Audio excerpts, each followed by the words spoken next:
दोस्तों, जैसा कि आप सभी लोगों को पता है, महाकुंभ के अंदर हुई भगदड़ के दौरान कई सारे परिवारों के सदस्य जो है वो इस दुनिया में नहीं रहे। कई सारे सदस्य गायब है जिनका अभी तक कोई अता पता नहीं मिला। कई सारे ऐसे परिवार हैं जो परिवार पूरी तरीके से उजड़ चुके हैं, जिनके घर का मुखिया एक ही कमाने वाला था। वो उस महाकुंभ के दौरान जिसकी मृत्यु होगी, जिसकी किसी के चाचा, किसी के ताऊ, किसी की बहन, किसी के भाई की मृत्यु हो चुकी है। लेकिन इन सब चीजों पर सरकार तो आंकड़े छिपा ही नहीं थी। सरकार तो इन सब लोगों के दुखों पर मरहम ना लगाने का काम कर रही थी। लेकिन इसी बीच जब धीरेन्द्र कृष्ण शास्त्री ने अपनी बेहुदा और बायात टिप्पणी कर दी तो पूरे देश भर का खून खौल उठा है।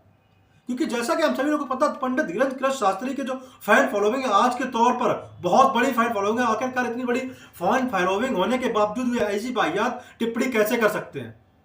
जो लोग कुंभ के अंदर मरे हैं उनका कहना है कि उन्हें लोगों को मृत्यु नहीं मिली है, बल्कि उनको मोक्ष मिला, क्योंकि गंगा के किनारे मरने से मृत्यु नहीं मोक्ष को प्राप्ति हो जाती है। अब ऐसे में सवाल ये खड़े होते हैं कि जो पंडित धीरेन्द्र कृष्ण शास्त्री लोगों को मोक्ष दिलाने का ठेका ले रहे हैं आजकल, वो भी महाकुंभ के अंदर मौजूद है, वो खुद को मोक्ष क्यों नहीं दिला रहे? खुद क्यों नहीं मर जाते उस महाकुंभ के अंदर? सबसे पहले आप लोग उनके ये भाषण सुनिए जो वो लोग कह रहे हैं। पंडित धीरेन्द्र कृष्ण शास्त्री उन लोगों के बारे में क्या कह रहे हैं। हमें भी जाना, तुम्हें भी जाना, वो असमय चले गए तो इस बात का दुख है, लेकिन उनकी मृत्यु नहीं हुई है। सच कहें, उनको मोक्ष में।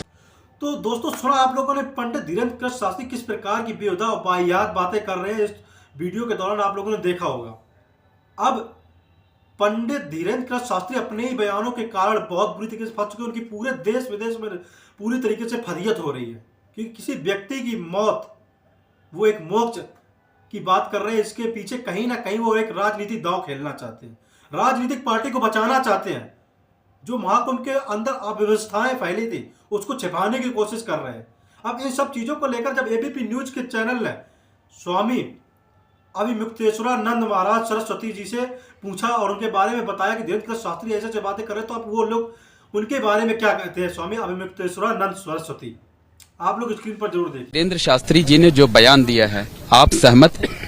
बात यह है कि किसी व्यक्तिगत व्यक्ति के बारे में हम क्या कहें, लेकिन अगर हम सिद्धांत रूप से कह सकते हैं कि अगर कोई ये कहता है कि भगदड़ में लोग मारे गए, अच्छा ही हुआ कि उनका मोक्ष हो गया, तो मोक्ष तो बहुत दुर्लभ वस्तु है।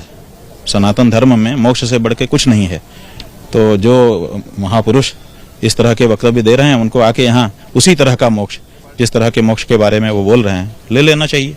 अभी भी यहाँ जनता है, जनता हमको नहीं लगता है कि संकोच करेगी।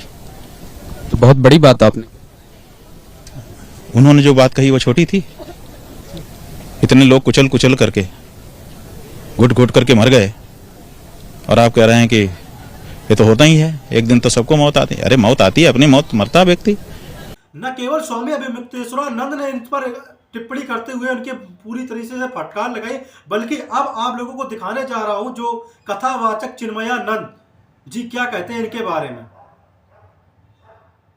आप लोग स्क्रीन पर देखिए। योगी जी ने, हमारे मुख्यमंत्री जी ने प्रयास तो बहुत अच्छा किया था, लेकिन संतों ने तो अपनी भूमिका निभाई, पर जो प्रशासन की भूमिका होनी चाहिए, जो सरकार का दायित्व होना चाहिए, खुद बैठकर के उन्हें मंथन करना चाहिए कि क्या उन्होंने अपनी भूमिका निभाई।